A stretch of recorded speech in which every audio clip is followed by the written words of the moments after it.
नमस्कार। मैं हूं प्राध्यापक अशोक सिंह, रिजवी महाविद्यालय मुंबई से।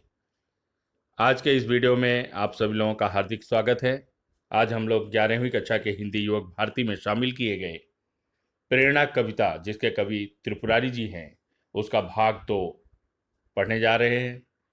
पहले भाग में हमने स्पष्टीकरण, भावार्थ स्पष्ट किया था। यहाँ पर हम दूसरे भाग में उसके स्वाध्याय व कृति कार्य को पढ़ेंगे,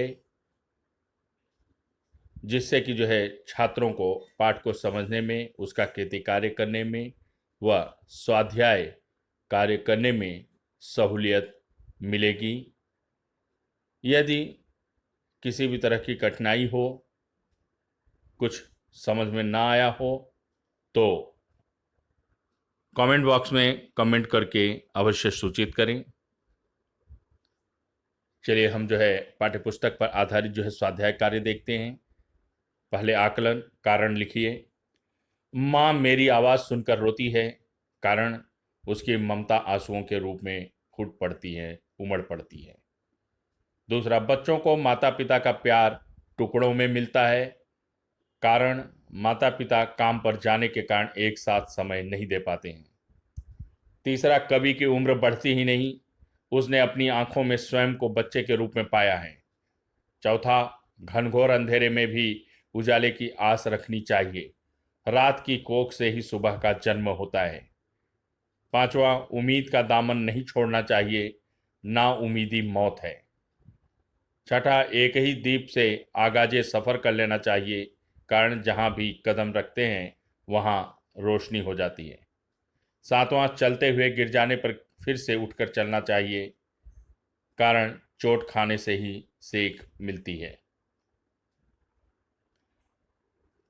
कविता में आए हुए शब्दों का पर्यायवाची: माँ, माता, जननी, अम्बा, धात्री, मैया। रात, रात्रि, निशा, रजनी, विभावरी। सूरज, सूर्य, दिनकर, आदित्य, दिवाकर। धोखा, छल, कपट, दगा, छद्म। चोट, घाव, आघात, प्रहार।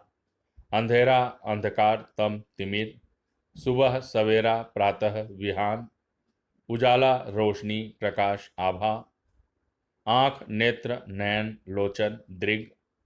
पेड़, वृक्ष, तरु, दरख्त, विटप, पादप।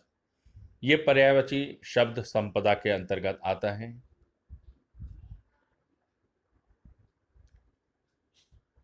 परिणति, उत्तर लिखिए, पाठ्यपुस्तक पर आधारित है। चोट खाने की, जीने की कला सीखना। अंधेरा होने पर भी आस रखने की, किसी रोज उजाला होगा। एक ही दीप से सफर आरंभ करने की, हर कदम पर रोशनी होगा। विलोम शब्द लिखिए। ये विलोम शब्द शब्द संपदा के अंतर्गत आता है। रोना का, हंसना, सख्त का, कोमल या नाजुक।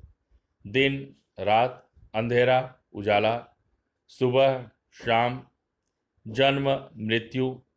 सच्चा, झूठा। उम्मीद, नाउम्मीद। काव्य सौंदर्य, पाठ्यपुस्तक पर आधारित। ममत्व का भाव प्रकट करने वाली कोई भी एक त्रिवेणी ढूंढकर उसका अर्थ लिखिए। यहाँ पर त्रिवेणी के रूप में 3 पंक्तियां ली गई हैं। माँ मेरी बेवजह ही रोती है, और फोन पर जब भी बात होती है, फोन रखने पर मैं भी रोता हूं। प्रस्तुत त्रिवेणी में ममत्व का भाव प्रकट हुआ है, मतलब ममता का भाव स्पष्ट हुआ है।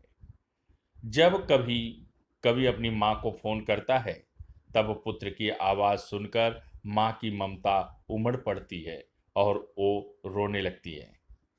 कभी भले ही इसे बेवजह रोना कहता है, मतलब बिना किसी कारण के, परंतु सच्चाई तो यही है कि कभी भी फोन रखने के बाद रोता है, क्योंकि माता और पुत्र दोनों एक दूसरे के स्नेह के लिए तरसते हैं, तड़पते हैं, और उनका एक दूसरे के प्रति स्नेह आंसुओं के रूप में आंखों से बहने लगता है, क्योंकि वे दोनों बात करके भावुक हो जाते हैं।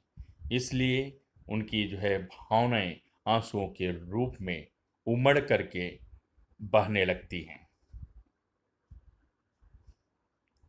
निम्न पंक्तियों में से प्रतीकात्मक पंक्ति छांटकर उसे स्पष्ट कीजिए। चलते चलते जो कभी गिर जाओ, रात की कोख से ही सुबह जन्म लेती है, अपनी आंखों में जब भी देखा है। उत्तर, रात की कोख से सुबह जन्म लेती है। पंक्ति प्रतीकात्मक पंक्ति है। यहां रात दुख एवं अंधेरे का प्रतीक है, सुबह सुख एवं उजाले का प्रतीक है। जीवन में सुख और दुख का आना जाना दिन और रात के समान है। दोनों स्थायी रूप से जीवन में कभी नहीं रहते। जैसे रात के बाद दिन का आना निश्चित है, वैसे ही दुख के बाद सुख का आना भी निश्चित है। अतः दुख सुख दोनों का सहर्ष स्वागत करते हुए जिंदगी में आगे बढ़ना चाहिए। दरअसल सुख दुख का मिश्रण ही तो जीवन है, अतः इसके बिना जीवन की कल्पना संभव नहीं है। पालना घर की आवश्यकता पर अपने विचार लिखिए। आज कामकाजी महिलाओं को घर से बाहर जाना पड़ता है और यह समय की मांग भी है कि पति पत्नी दोनों अपने परिवार नैया की पतवार संभालें।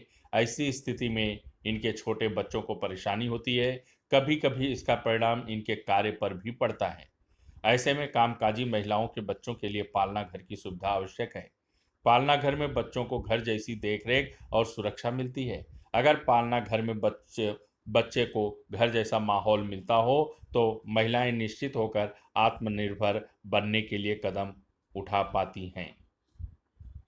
भारत की आधी आबादी महिलाओं की है, अतः महिलाएं अगर श्रम में योगदान दें तो भारत का विकास तेजी से होगा। पालना घर की सुविधा मुहैया कराने से महिलाओं की भागीदारी बढ़ेगी और देश के विकास पर इसका असर अवश्य दिखाई देगा। उन्हें बच्चों की देखभाल करने के लिए काम छोड़ने की नौबत नहीं आएगी। घरेलू आमदनी में भी इजाफा होगा। परिणामतः बच्चों की सेहत और शिक्षा में भी सुधार होगा। संक्षेप में, महिलाओं का काम करना महत्वपूर्ण है ताकि उन्हें अलग पहचान मिले और इसके लिए पालना घर की सुविधा अगर उनके कार्यस्थल के आसपास हो तो सोने पे सुहागा हो सकता है। ये पालना घर जिसमें जो है बच्चे को देख रेख के लिए छोड़ देते हैं, अक्सर ये समस्या आजकल आम हो गई है। पहले लोग जो है जॉइंट फैमिली में रहते थे, संयुक्त परिवार में रहते थे, तो ऐसे में अगर जो है माँ बाप घर से दूर भी रहते थे तो जो घर के दूसरे सदस्य होते थे उनकी देख रेख में बच्चों का पालन पोषण होता था। लेकिन आजकल एकल परिवार की चलन हो गई है। लोग न्यूक्लियर फैमिली की तर्ज पर अकेले रहने लगे हैं, जिसमें अन्य सदस्यों के न होने के कारण इस तरह की समस्या या बच्चों के पालन पोषण की समस्या, उनके देख रेख की समस्या उत्पन्न होती है। ऐसे में पर्याय के रूप में पालन घर ही सुविधाजनक है। नौकरी पेशा अभिभावकों के बच्चों के पालन की समस्या पर प्रकाश डालिए। आजकल माता पिता दोनों का नौकरी करना बहुत ही आम बात है। ऐसे में उनके बच्चों के पालन की समस्या उभर आती है। बच्चों की तरफ पूरा पूरा ध्यान दे पाना उनके लिए मुश्किल होता है। नौकरी और बच्चों का लालन पालन दोनों में संतुलन बनाना कठिन हो जाता है। बच्चों की परवरिश उनके लिए एक समस्या बन जाती है। वास्तव में कामकाजी माता पिता के पास अक्सर समय की कमी होती है। समय का उचित नियोजन करके उस समय से निजात पाया जा सकता है। अपने छोटे छोटे कार्यों में बच्चों को सम्मिलित कर लेने से बच्चों को भी अहमियत मिल जाती है और बच्चे जिम्मेदार भी बन जाते हैं। घर का समय बच्चों को देकर उन्हें खुश रखा जा सकता है। उन्हें अच्छी आदतें सिखाने का समय मिल जाता है। माता पिता के जीवन में बच्चे महत्वपूर्ण हैं, इस बात का एहसास दिलाया जा सकता है। अक्सर कामकाजी माता पिता के बच्चों के मन में यह भावना पनपती रहती है कि माता पिता के लिए काम ही महत्वपूर्ण है और वे बच्चों से प्यार नहीं करते। कई बार दफ्तर की परेशानियां घर तक ले आते हैं और अपना क्रोध वे बच्चों पर निकाल देते हैं। ऐसे में डर के कारण बच्चे अभिभावकों से दूर हो जाते हैं। इस स्थिति से बचने की कोशिश अभिभावक अवश्य करें। बच्चों की बातें चाव से सुनना, दफ्तर की बातें उन्हें बताना, साथ में भोजन करना, छुट्टी के दिन घूमने ले जाना जैसी छोटी छोटी बातें भी कामकाजी अभिभावक और बच्चों का रिश्ता मजबूत करती है। इस प्रकार समस्या है तो उससे उपाय भी हैं, सिर्फ इन्हें अमल में लाने की ज़रूरत है। बेशक जहां एक तरफ कामकाजी लोगों के लिए, नौकरी पेशे वाले माँ बाप के लिए बच्चों की देखरेख करना, पालन पोषण करना मुश्किल और चुनौती भरा कार्य है। ऐसे में वे पर्याप्त समय बच्चों को नहीं दे पाते और कई बार ऐसा होता है कि पर्याप्त प्यार न मिलने के कारण बच्चों में अलग धारणा, अलग सोच माता पिता के प्रति बन जाती है। लेकिन ये अभिभावक अर्थात माता पिता की जिम्मेदारी है कि वे बच्चों को अपनी मजबूरियां, अपनी लाचारियों से अवगत कराएं, उनमें वो समझ पैदा करें, वो जिम्मेदारी पैदा करें कि वे आज की आवश्यकता को, उनकी ज़रूरतों को समझते हुए वे भी अपने नैतिक जिम्मेदारी को समझें और वो भी सहयोग करें। बेशक सच्चाई बताया जाए और एक अच्छे तरीके से उनको समझाया जाए तो निश्चित ही वो भी सहयोग करेंगे और आपसी सहयोग से इस समस्या को सुलझाया जा सकता है। साहित्य संबंधी सामान्य ज्ञान। त्रिवेणी काव्य प्रकार की विशेषताएं। त्रिवेणी तीन पंक्तियों के मुक्त छंद हैं। मात्र तीन पंक्तियों में कल्पना तथा यथार्थ की अभिव्यक्ति होती है। सामयिक स्थितियों, रिश्तों तथा जीवन के प्रति सकारात्मक इसके प्रमुख विषय हैं। त्रिपुरारी जी की अन्य रचनाएं नींद की नदी और नॉर्थ कैंपस। रसास्वादन। पाठ्यपुस्तक में रसास्वादन के लिए कुछ मुद्दे दिए हुए हैं। बेशक रसास्वादन के लिए इन मुद्दों की आवश्यकता है और इन मुद्दों को ही आधार बना करके हमें उत्तर लिखने की कोशिश करनी चाहिए। आधुनिक जीवन शैली के कारण निर्मित समस्याओं से जूझने की प्रेरणा इन त्रिवेणियों से मिलती है, स्पष्ट कीजिए। शीर्षक प्रेरणा। कविता का नाम प्रेरणा है, कवि का नाम त्रिपुरारी। केंद्रीय भाव अपनी असीम आवश्यकताओं को बढ़ा लेने के कारण मनुष्य की जीवन शैली एकदम व्यस्तता से परिपूर्ण है। वह दिन रात भाग रहा है, यंत्रवत कार्य कर रहा है, फिर भी तनाव में जी रहा है। ऐसे में उसके रिश्ते व संबंध भी प्रभावित हो रहे हैं। बच्चों को माता पिता का प्यार नहीं मिल पाता है। माँ की ममता और पिता की गरिमा को भी व्यक्त किया है।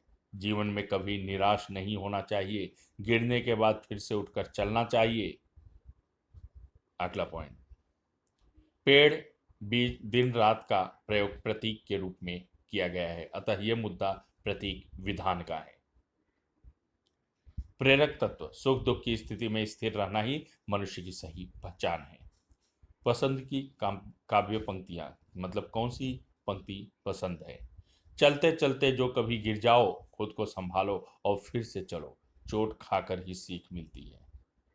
पसंद आने का कारण इसमें बताया गया है कि गिरने के बाद अर्थात असफलता मिलने के बाद खुद को संभालो और फिर से चलो, क्योंकि असफलता ही सफलता की सीख मिलती है। चोट लगने पर ही, ठोकर लगने पर ही हमें जो है सबक मिलता है, सीख मिलता है। अतः ये काव्य पंक्ति मुझे बहुत अच्छी लगी और इस तरह से आपको जो है रसास्वादन में आपको लगभग 6 मुद्दों का समावेश करना है और आपके उत्तर थोड़े इधर उधर हो सकते हैं, क्योंकि उस पर जो है हर एक व्यक्ति का निजी स्वभाव, निजी विचार का छाप पड़ जाता है। खास करके जब आप जो है अर्थ लिखने जाओगे, अपने पसंद का कारण लिखने जाओगे, तो वहाँ पर जो है थोड़ा सा बदलाव हो सकता है। लेकिन जहाँ पर जो है कविता का नाम है, कवि का नाम है या प्रतीक विधान है, वो तो ज्यों का त्यों रहेगा। सिर्फ प्रतीक के विधान में कहने का तरीका बदल सकता है, अन्यथा बाकी उत्तर रसास्वादन का इसी तरह से होगा और ऐसे ही इसका लिख करके अभ्यास करने की कोशिश करनी चाहिए। मुझे पूरा विश्वास है कि स्वाध्याय आप लोगों को पसंद आया होगा। यदि फिर भी किसी भी तरह की समस्या है, कठिनाई है, तो आप लोग मुझे वीडियो के नीचे कमेंट बॉक्स में कमेंट करके अवगत कराएं। आपकी समस्या का समाधान करने का मैं पूरा प्रयास करूंगा। धन्यवाद। बहुत बहुत धन्यवाद। जय हिंद।